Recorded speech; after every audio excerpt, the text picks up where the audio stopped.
Hey, how's it going, guys? Matt here from Laidlaw Harley-Davidson. So I wanted to make a video to kind of talk about what I pretty much do on a daily basis, and that is help people choose the right Harley-Davidson for them.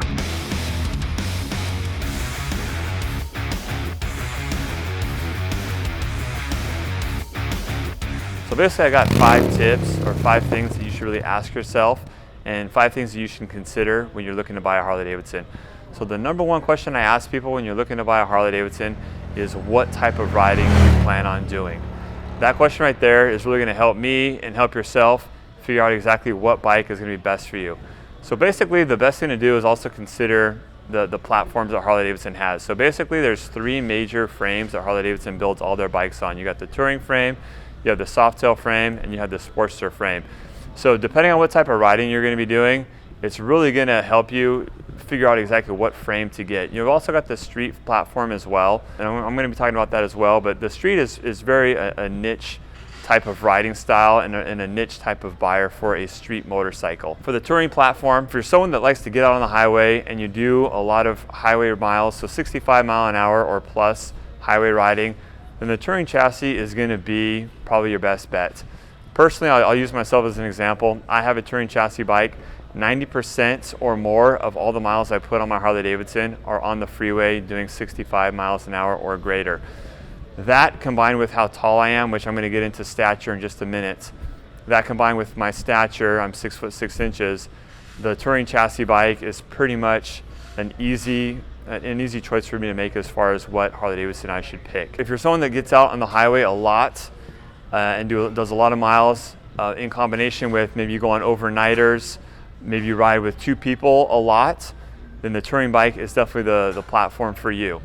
So many times I get people coming into the dealership that say, you know what, Matt, I'm stuck between a Street Glide and a Street Bob. I'm just really not sure which one I should get. To me, what that says about this person is they have absolutely no idea about the different frames that Harley-Davidson offers. So you really got to know the basics on the frames and what each of these 3 core frames that Harley-Davidson offers do best and how they kind of are differentiate from one another. The other frame, the second frame, the mid-size frame is obviously the Softail. We now don't have a Dyna frame. The Softails and the Dynas kind of mesh together where there were subtle differences, but they kind of serve the same type of a mid-frame platform for customers. Now it's a lot easier. If you want a mid-frame bike, the easiest obvious choice is a Softail. So for a Softail, I would say it's for the guy that's an experienced rider, someone's been riding for a while, wants to ride more aggressively than you're able to or capable of on a touring bike, and someone that wants to do kind of a combination of everything. It's kind of your best like Swiss Army knife bike where it's good out on the highway, not as good as a touring bike, but it's a very capable bike out on the highway, but it's also really good through the canyons and local stuff as well. So it's probably your best all-around motorcycle. I would recommend it for someone that's been riding for a while. It can be a beginner bike, but there are better bikes suited for beginners. That takes me to the Sportster, which is the smallest frame of the 3 core frames. It's heavier than the street frame, but the Sportster frame I feel like can meet a couple different riders' needs. Maybe you're a newer rider. I think the Sportster frame is a great frame for a newer rider. It is a light motorcycle. It's about 100 pounds lighter than the Softail. The Sportster is very limited in its capabilities out on the highway. So where I really find people trading up or not being satisfied with their Sportster are the guys that buy the Sportster and then they find themselves riding in groups. They get out on the highway and do 200, 300, 400 miles in a day. You really don't have the fuel capacity on most of the Sportsters, and just the ride comfort out on the highway isn't the best on a Sportster either. If you ask yourself, what type of riding am I going to be doing? If you're going to be doing a lot of local stuff, or if you're a beginner, then the Sportster could be a good option for you.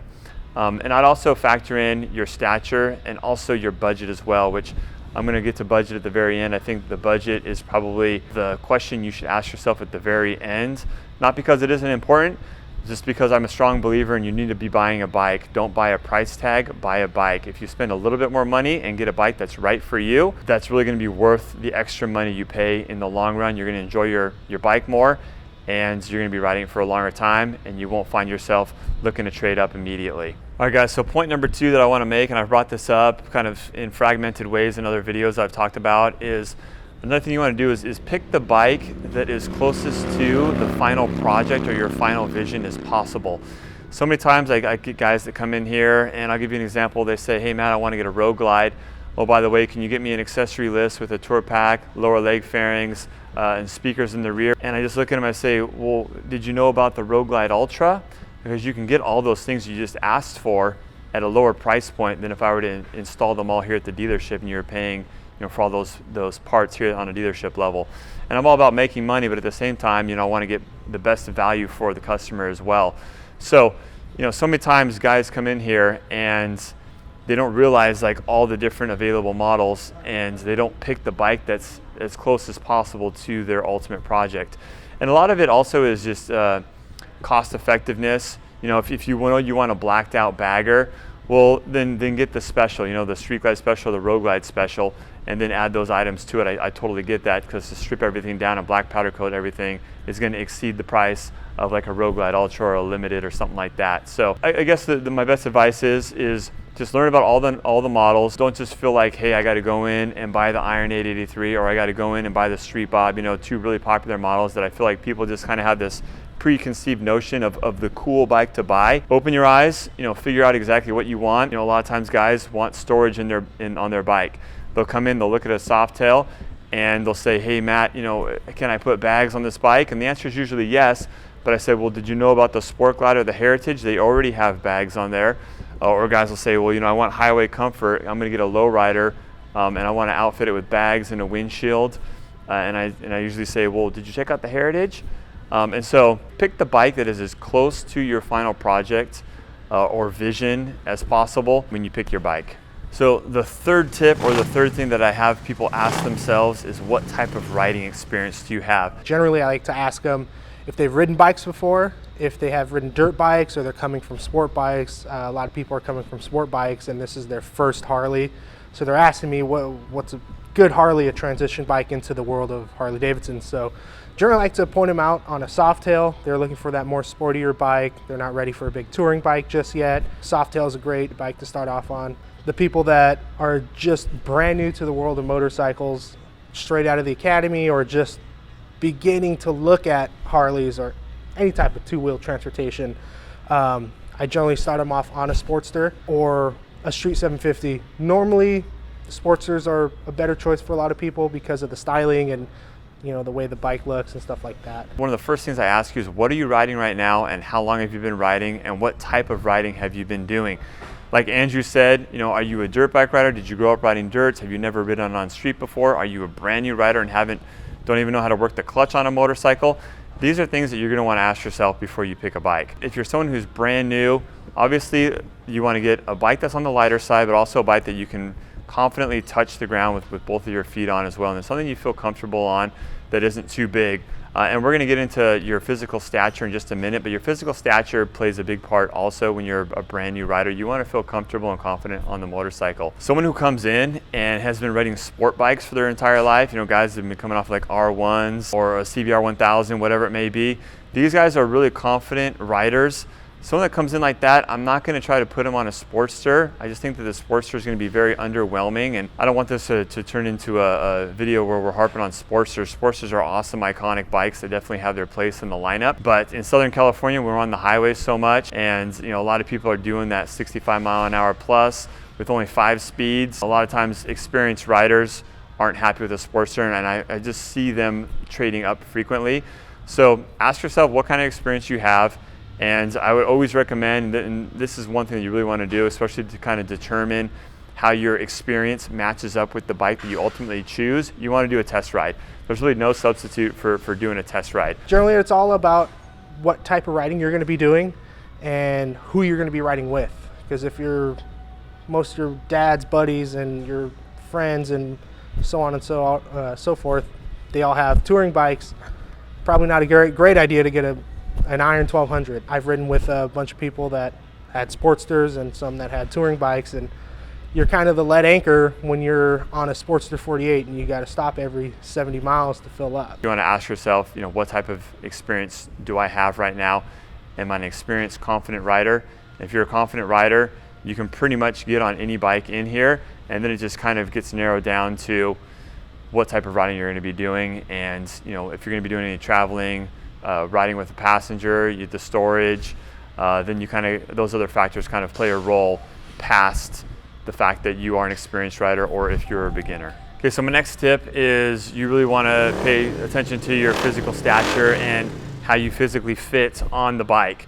So I'll talk to you guys about probably the most common things that I see, and also the biggest fears that I see as well. So I guess I'll start with the biggest fear. The biggest fear is I see these people coming in that maybe are smaller in size. Maybe you get on a bike and you're on your tippy toes and you're not confident with the weight of the bike versus your feet being planted on the ground.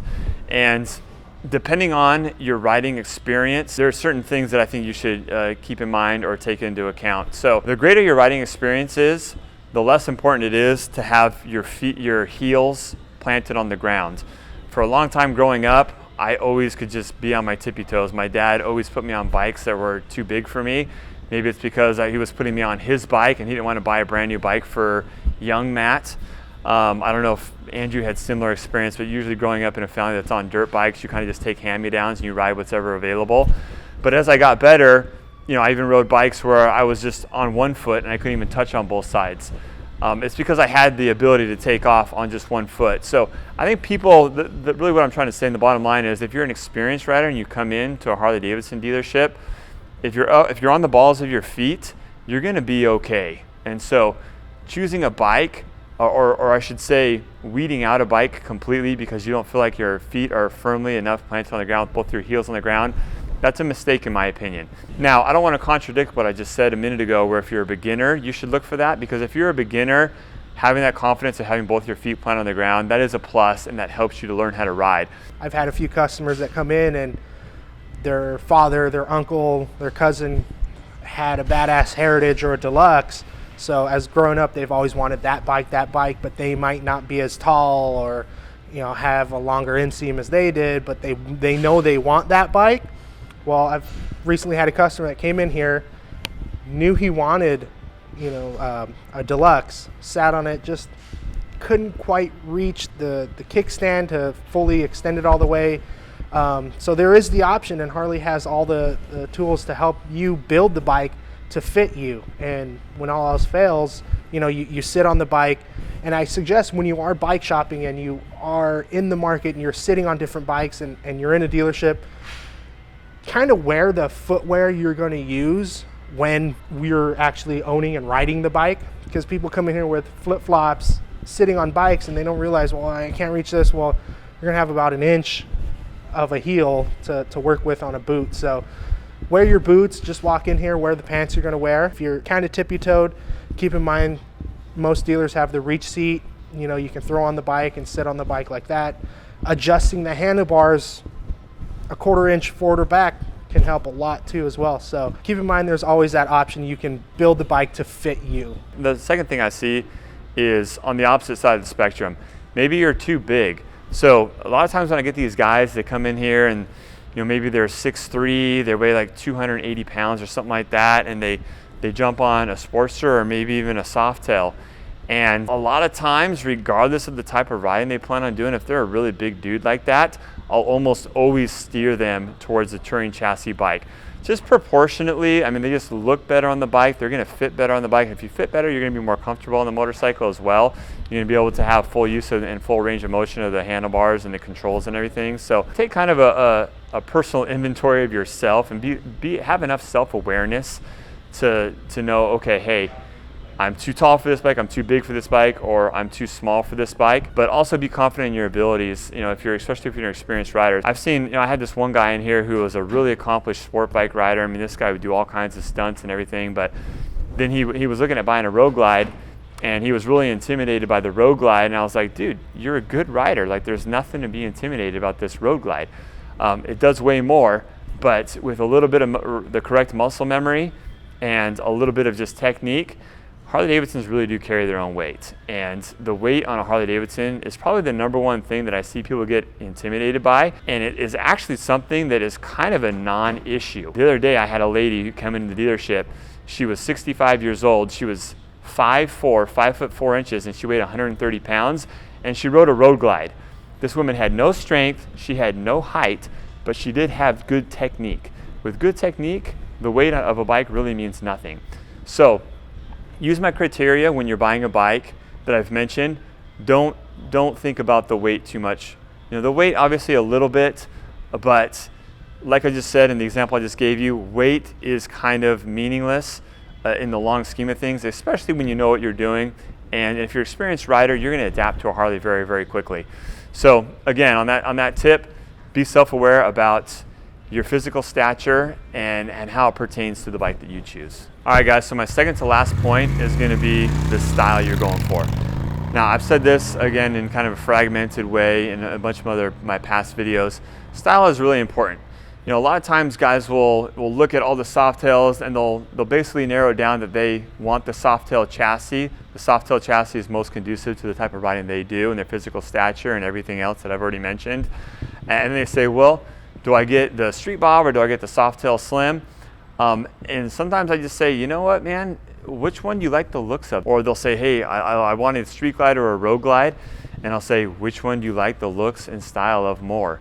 Now there's other factors that come into account between the Street Glide and the Road Glide, but the looks and the style, as shallow as it may sound, is actually a really big factor in choosing between a Street Glide and a Road Glide, or maybe between a Fat Boy and a Breakout. It's really all about the style. You have to ask yourself, do I want the post-World War II era styling of a Slim? Do I want the modern muscle fat cruiser style of a Fat Boy?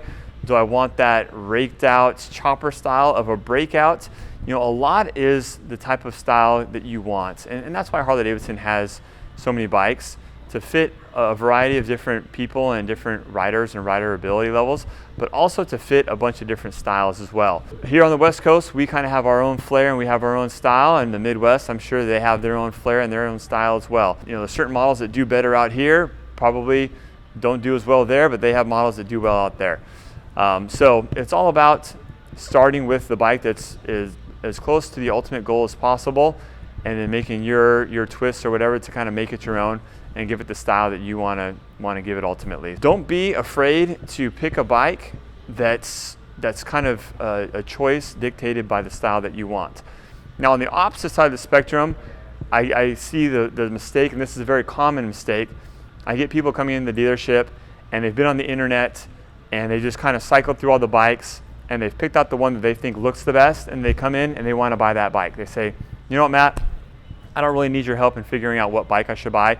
I already looked at all the bikes and I figured out which bike I like the best. And it was funny because I saw this happen. The number one bike that I saw this happen with all the time was the V-Rod. I swear, half the people that bought the V-Rod bought it just because they liked the looks, when really they were buying the highest performing Harley-Davidson that they offered at the time. The bike was just so much more, and the capabilities of the bike was so much more than most of the people that bought it could even comprehend. They didn't know the first thing about the V-Rod. They just knew that it looked badass. And that's great. And like I said, you should like the way that your bike looks. But to buy a motorcycle 100% based on just the looks and to just kind of negate or forget about the other factors that I've already explained to you is a big, big mistake. The other bike that I see that being done with a lot is the Iron 883. A lot of guys will come in, maybe they're newer riders, they like the budget, they like the fact that the Iron comes in at $9,000, they like the look of it, and they say, Iron's for me, let's do it, let's buy it. And I say, well, wait 1 second, and let's ask a couple more questions. What are your riding abilities? And the number one question that I ask people is, what type of riding do you plan on doing? And like Andrew mentioned already, the group of riders you ride with, what do they have, and what type of riding are they going to take you on when you buy your Harley-Davidson? So there's more to it than just picking the bike that you like the look of and just kind of the bike that you have this preconceived notion that you want the bike when you walk into a dealership. But so bottom line, style is important, but it's not the most important thing. There's other things you want to take into consideration before you just blindly pick a bike because you like the way that it looks. So my last point that I want to bring up is that of budget. And a lot of people might put this as the first thing, like, well, if you can't afford it, then why even consider it? And I put budget as the very last reason because I see another really common mistake that buyers make. People come in and they buy a price tag. My biggest thing that I see, and I tell people this all the time, look, man, pick out the bike that you feel is going to suit your needs the best, that you like the best and you're in love with the most, and then let's look at the price and see if you can afford it. If you can't afford it, then maybe save up a little bit of money. I in some circumstances, I recommend to people that, hey, maybe it's not time for you to get a bike yet. Maybe save up a little bit more money. That way you're getting the bike that is best for you and most conducive to your riding abilities. You know, as much as I'm losing out on the sale, I would rather see someone wait a month or two, save up the required down payment or make room in their budget for the extra $100 or whatever it may be a month and get on the bike that they're going to be happiest on, as opposed to shoving someone out the door with a Sportster because it was an inexpensive motorcycle, only for them to come back and say, hey Matt, you know, 90% of my riding I'm out on the highway in the fast lane with my buddies, and I'm getting left behind. I'm the one that has to stop for gas every 90 miles. I mean, I've seen people make a motorcycle choice over $20 or $30 a month. To me, that's just like crazy talk.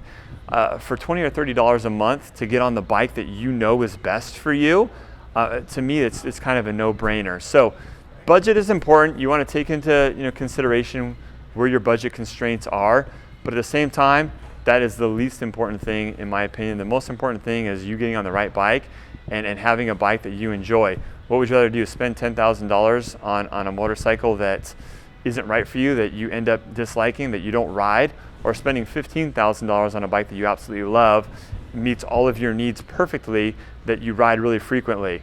I think I made my point. Anyways, guys, thank you very much for watching. If you're interested, I'll be live streaming at the dealer announcement meeting this coming Tuesday, August 20th at about 10 a.m. So if you want to come out, log in and check out my YouTube channel at 10 a.m. Central Time. I'll be in Milwaukee where they're announcing the 2020 model year. I'll be live streaming from the expo floor.